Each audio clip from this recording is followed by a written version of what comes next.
네, 더 디베이트입니다. 오늘은 그 친환경 마스크팩 시트 소재로 잘 알려진 기업이죠. 셀바이오 휴먼텍을 좀 살펴보려고 합니다. 2015년에 설립돼서 독자적인 기술력으로 쭉 성장해 왔는데 최근에 그 OEM, ODM 사업, 그러니까 주문저 상표 부착 생산하고 제조업자 개발 생산 쪽으로 본격적으로 확장을 시작하면서 새로운 국면을 맞고 있거든요. 그래서 오늘 저희가 던지는 질문은 이겁니다.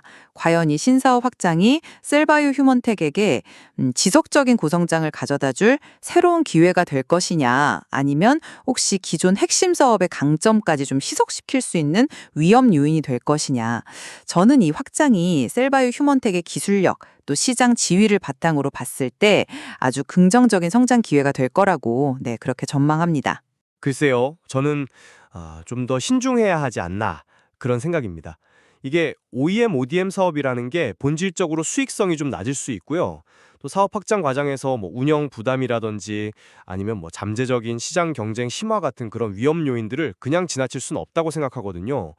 뭐 성공한다 이렇게 단언하기는 아직 좀 이르지 않나. 네, 그런 입장입니다. 음. 근데 셀바이오 휴원텍의 핵심 역량은 역시 그 독보적인 친환경 소재 기술력 아니겠습니까? 그 셀룰로스나 세미겔 같은 소재들 이거 비건 인증은 물론이고 특허까지 보유하고 있거든요. 특히 뭐 메디힐, 토리든 이런 올리브영 최상위권 브랜드들을 주요 고객사를 확보했다는 점 이거 상당히 주목해야 합니다.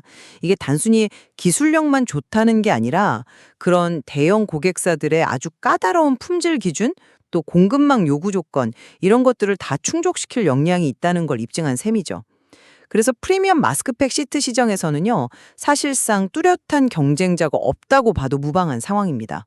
그리고 2025년 상반기 실적도 좋았고 3분기까지 수주가 이미 확보되어 있다는 점도 아주 탄탄한 기반을 보여주는 거고요. 경쟁사 없음이라 그 평가는 조금 과한 것 같습니다.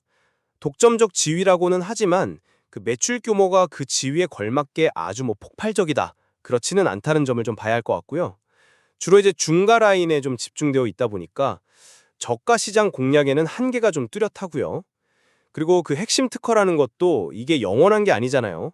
20년 존속 기간인데 만료된 후에는 경쟁 환경이 또 확 바뀔 수 있다는 정도 고려해야 합니다. 현재 연구개발 인력이 한 8분 정도 계신데 과연 이 인력만으로 계속해서 혁신적인 소재 개발을 주도할 수 있을까 하는 의문도 있고요. 회사 스스로도 뭐 소재 기술만으로는 성장의 한계가 있어서 OEM 사업 등으로 확장한다 이렇게 밝힌 바가 있잖아요. 이게 오히려 핵심 역량의 한계를 좀 인정하는 그런 발언은 아닐까요? 아, 그 지적 흥미롭네요. 하지만 저는 그 확장을 좀 다르게 보는데요. 고객사들의 지속적인 요청이 있었고, 거기에 부응하는 아주 자연스러운 전략적 선택이었다고 해석합니다. 이게 소재부터 완제품까지 일괄 생산 체제를 갖추게 되면 시너지 효과는 물론이고 가격 경쟁력까지 확보할 수 있거든요. 이미 그 CGMP, 그러니까 우수 화장품 제조 및 품질 관리 기준에 맞는 설비도 준비했고, 또 인건비 이점이 있는 베트남 법인을 활용하는 등 준비도 아주 착실히 진행 중입니다. 그리고 이미 확보된 OEM 고객사들, 또 하반기 물량, 나아가서 2026년에는 최소 200억 원 매출 목표, 이런 것들은 그냥 희망사항이 아니라 아주 구체적인 계획이란 말이죠. 아, 그리고 그 상처 치유 같은 데 쓰이는 습연 밴드 소재 있잖아요. 하이드로콜로이드 사업. 이것도 작년엔 적자였는데 올해 손익분기점, 즉 BEP를 넘어서면서 흑자로 돌아섰고요. 또 요즘 늘어나는 패드류 수요에도 아주 효과적으로 대응하고 있습니다. 네, 그 점은 인정합니다만 그래도 OEM 사업의 본질적인 수익성 문제는 여전히 남는다는 겁니다. 전통적으로 OEM이라는 게 이익률이 아주 낮은 사업이에요. 뭐 업계에서는 5% 이익 나면 잘하는 거다 이런 말이 있을 정도니까요. 이게 기존의 고수익 소재 사업 이익률을 까먹을 위험이 분명히 있다는 거죠. 실제로 올해 2분기 원가율 상승 요인 중에 하나로 외주 생산하고 자사 브랜드 영향이 언급되기도 했었고요.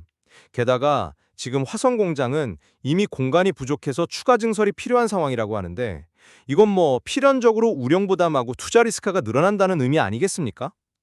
자사주 활용까지 검토한다는 건 그만큼 자금 부담이 좀 있다는 방증일 수도 있고요. 하이드로겔 시장 같은 경우는 또 유행에 민감한데 아직 본격적인 투자 결정은 좀 유보하고 있다는 점도 불확실성을 키우는 요인이라고 봅니다. 물론 위험 요인이 전혀 없다고 할 수는 없겠죠.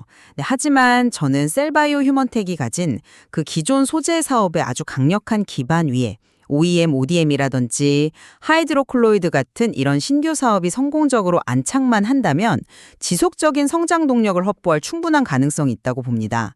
단순히 그 시트 소재에만 머무르지 않고 뭐 컬러나 홀로그램 패치 같이 제품 라인업을 다각화하고 또 유비셀, 루솜 같은 자체 브랜드를 통해서 장기적인 성장 기반을 마련하려는 시도들, 이런 것들도 긍정적으로 평가해야 한다고 생각합니다.